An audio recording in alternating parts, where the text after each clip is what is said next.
allow me the distinction of introducing our next speaker from Alabama, Cicone Prince. Cicone Prince is a highly sought-after international motivational speaker, award-winning author, and personal development strategist who helps people objectively look at themselves. He is the CEO of CiconePrince.com, and their slogan is "Making Motivation Personal by Introducing You to Yourself." The core of his work is learning to recognize limiting beliefs and replacing them with a clearer understanding of one's gifting and the need to show up for others. He hosts the annual Next Level Leadership Summit, and he's the chief editor of Next Generation Speakers magazine. He also hosts the television talk show CiconePrince.com, which airs in Atlanta, Georgia, and also in Orlando, Florida. He has an associate's and a bachelor's degree in electronic engineering. Mr. Prince is married to Yolanda Prince, and they have 5 children: Marcellus, Christian, Jessica, Taylor, and Jonathan. Prepare for a very lively discussion. His title today is How to Change Your Focus. How about a warm TEDxOCU welcome for our next presenter, Cicone Prince.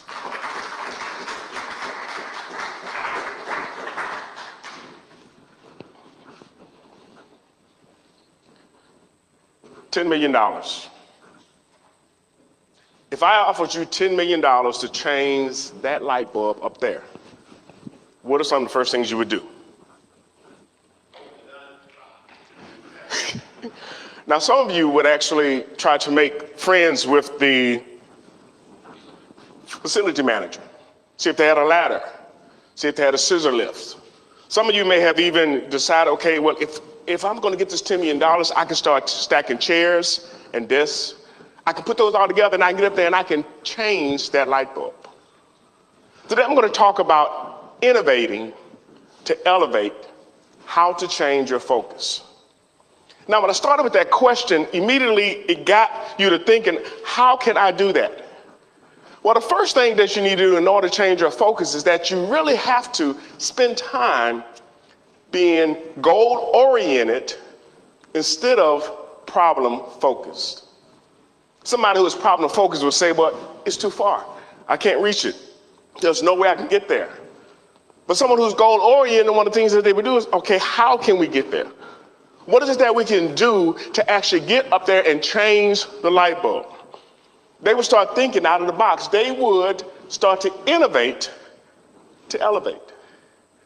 They would think of ways that they could actually get somebody involved with them. Because even if you got a ladder, you're going to need somebody to hold it. And if you're getting $10 million, you're going to have to negotiate, how can we split this up? It's amazing to me how people, they will actually try to do something all by themselves when honestly they really need help. If we're going to innovate to elevate, and if we're going to change our focus, we have to make sure that we are incorporating those resources around us. There are so many people that want to help us and they're there for us, but are we taking advantage of them? And I don't mean in a bad way, because somebody wants to see you succeed. Somebody wants to see you make it, and they want to see you become the person you were intended and meant to be. So in order for us to innovate, to elevate, we have to be able to change our focus and become solution-oriented. Now, the reason I chose the word oriented is because you have to look at a solution from different angles. Sometimes people that are problem focused, they're looking at it from one particular vantage point. But when you're solution-oriented, you don't just focus in on doing it one way. There are a ton of ways that people, especially in football, how do we get the ball across the line? There's several different ways and different approaches that they take in order to do that. So they are solution-oriented. This time, in fact, we may run a flea flicker. This time, well, in fact, we may do a quarterback sneak. This time, in fact, we may do a Hail Mary. There are different ways to accomplish it. So you have to be able to become solution-oriented oriented in order for you to change your focus. But the next thing you need to do is you also have to make sure that you can change your perspective. You have to be able to change your perspective. And I'm going to give you a nugget, and I'm telling you, this changed my life. Honestly, it did. Several years ago, I was working with a business partner, and we had a business, and it was called 3D Solution Providers. Our slogan was, "We make small business look big." And we would actually take people's architectural drawings, and we would create 3D models and show builders that didn't exist, or a prototype for an invention, or a new addition to a subdivision. We built everything on the computer, and we had an amazing time networking and actually showing this technology. The problem was that as we went along, I noticed that his particular desire and drive for the business started to wane. And I was trying to understand why. I mean, what's going on? I mean, do you have something happening? So what I started to do, I said, okay, listen, I'm just going to give him less and less responsibility. I'm going to take more of the lion's share of the work. But I noticed the less responsibility I gave him, the less he did. And I'm not saying this, to paint him as a bad guy, but I know life happens and our focus change. After about 18 months, and I know that's a long time, after about 18 months of me noticing this and trying to deal with it, okay, we had to have a come to Jesus meeting. So we met at the library, and what I did was I asked him this question, and I'm telling you, you may want to write this down. My question to him was this: if you were a business partner, would you want to be in business with a partner like you? Now notice the wording. I didn't say, would you want you as a business partner, because that would have been personal. I said, would you want to be in business with a partner like you? That took him completely out of the situation and had him look at his behavior. But here's the kicker.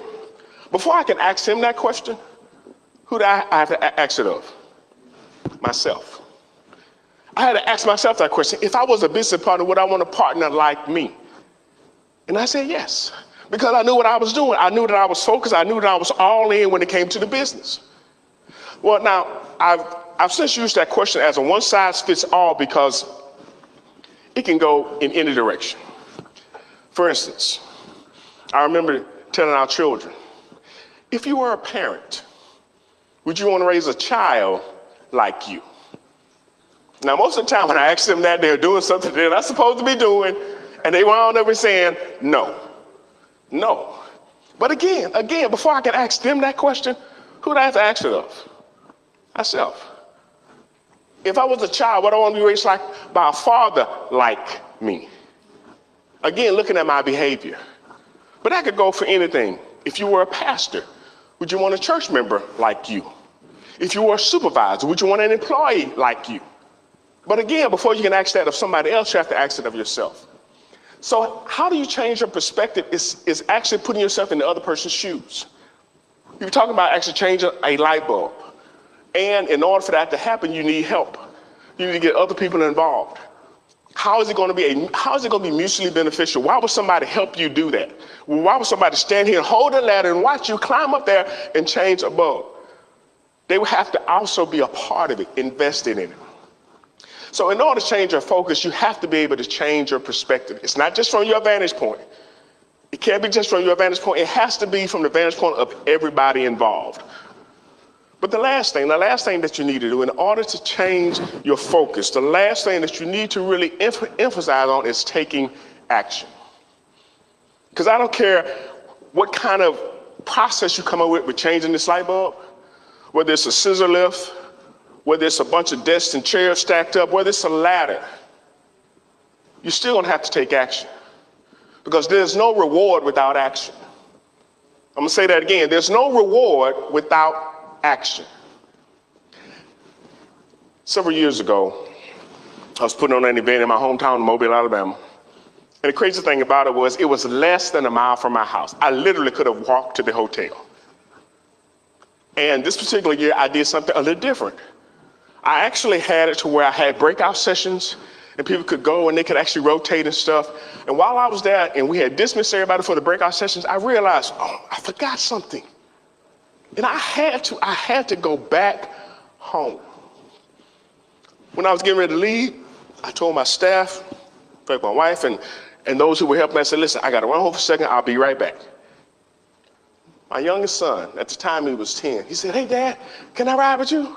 I said, come on, son, let's go. And I'm thinking to myself, okay, I can only go one time. I left something already. I cannot come back. So I'm driving, again, less than a mile from my house. I'm driving, and without even having a conversation, my 10-year-old son, he looks at me, he says, Dad, I'm proud of you. And while I was driving, I just went, it hit me so hard.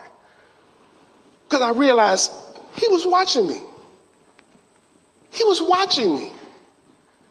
I could tell my kids, you can do everything you want to do. You can be anybody you want to be. But when they look at me, what are you doing?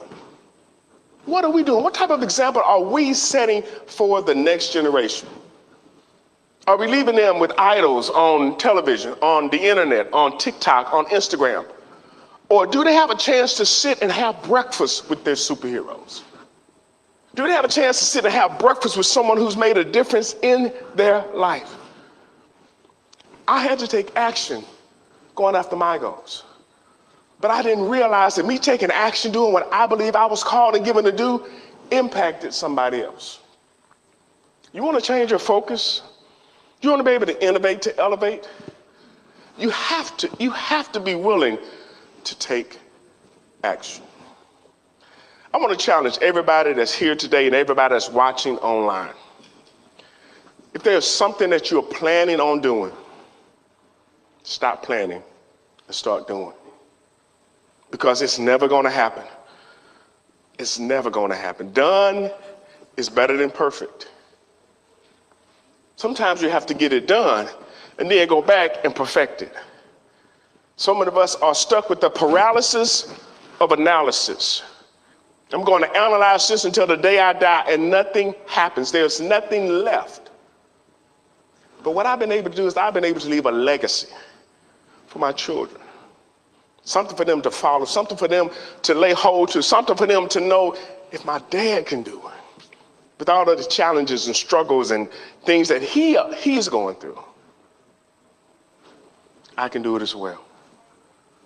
So again, I want to emphasize the importance of us being able to be solution-oriented, for us to change our perspective, but also for us to take action. Because that's how your focus can change, and that's how you can change a light bulb. Thank you.